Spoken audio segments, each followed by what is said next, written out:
Hello, I'm Alex Davies, founder of Wealth Club. Today I'm with Anthony Crosby Dawson of Gresham House to talk about the Gresham House Forest Growth and Sustainability Fund.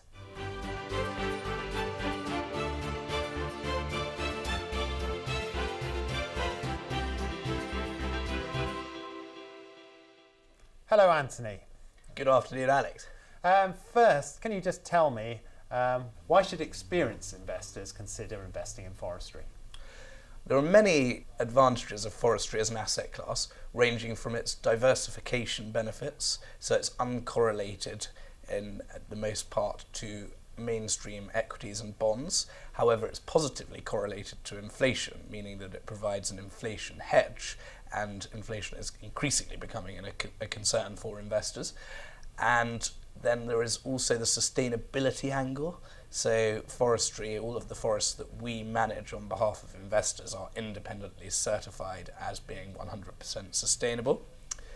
It's delivered compelling returns over the medium and long term for investors, and the outlook is very positive in terms of the returns in the coming years. It's also very tax efficient, isn't it? It is indeed. There's 100% inheritance tax relief after a 2-year qualifying period. There is no income tax payable when cutting down and selling the trees, and there's no capital gains tax on the increase in value of the trees. There is capital gains tax on the increase in value of the underlying land, as there is with all land.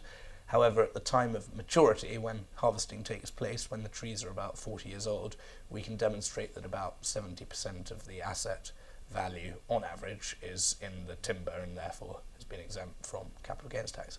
And who typically invests in forestry? A wide range of investors, from high net worth individuals to family offices, and increasingly now institutions who are mainly driven towards the asset class by a desire to gain exposure to the sustainability angle.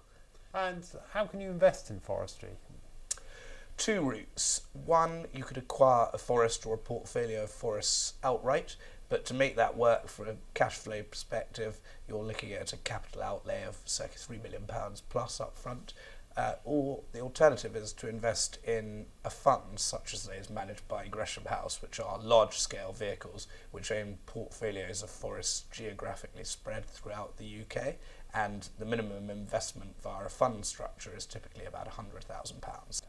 So you've just launched the Gresham House Forest Growth and Sustainability Fund. Tell me more about that.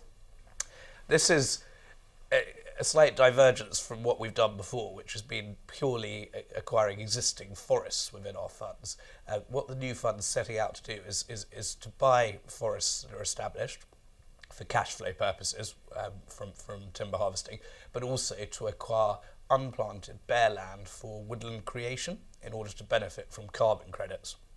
Carbon credits are only recently available here in the UK, and they only apply to new woodland creation schemes. And so what we're seeking to do here is, in value terms, have about 50% of the fund's total assets in established forestry and 50% in woodland creation. What we envisage happening is that the actual capital growth, which underpins everything, will provide 6% as a target return, which we would hope to exceed, as we have done on our other funds. And then in addition to that, we forecast payment of a 1% annual cash distribution, funded primarily through the sale of carbon credits. So how do the carbon credits work exactly?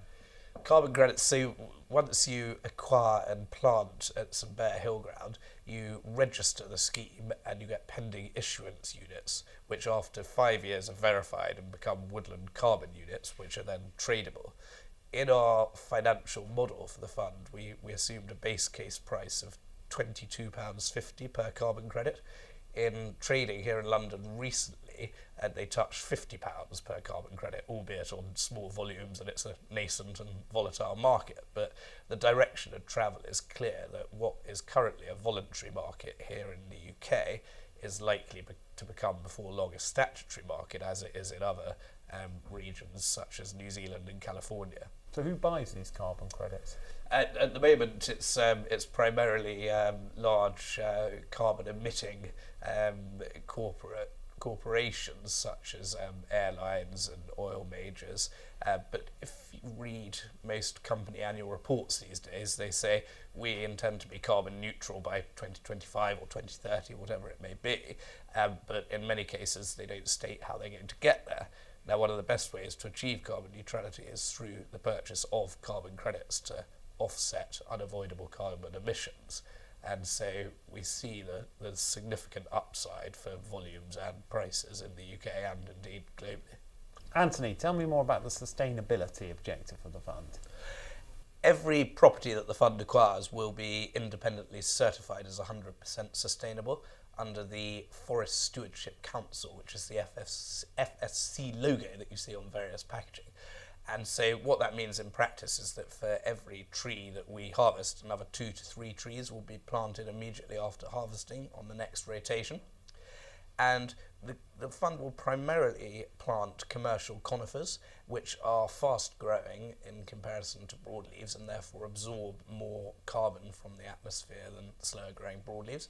But we will also have large areas of open ground and secondary conifers and some broadleaves within each property. So plenty of biodiversity. Forestry's had a strong year, and over long term it's been a great investment. Can that continue? Well, quite right. Our long-established forestry funds have returned circa 12% per annum since inception to our investors, and that can continue on the basis that timber demand globally is continuing to increase, and so timber prices we expect to continue to rise in the medium and long term. That then has a compounding effect on the underlying land values, and then furthermore we've got upside within this fund from the potential increase in value of the carbon credits. How risky is it? We insure against the main risks being fire and windblow damage, the latter particularly so in western exposed parts of the UK, and forestry itself is an illiquid underlying asset class. What we do within the fund structure is that we provide an element of liquidity through a secondary share sale process whereby we match buyers and sellers, and the whole process takes about a month on average, and to date shares have always traded at a premium to the net asset value. Finally, Anthony, if you have £100,000, why should you consider investing that money in this new forestry fund from Gresham?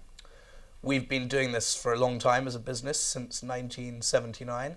So investing in this fund provides access to our market-leading position, expertise, with the exciting upside potential from carbon credits, all underpinned by the biological growth of the crop and rising capital values in a tax-efficient wrapper. Anthony Crosby Dawson of Gresham, thank you very much. Thank you, Alex. Thank you.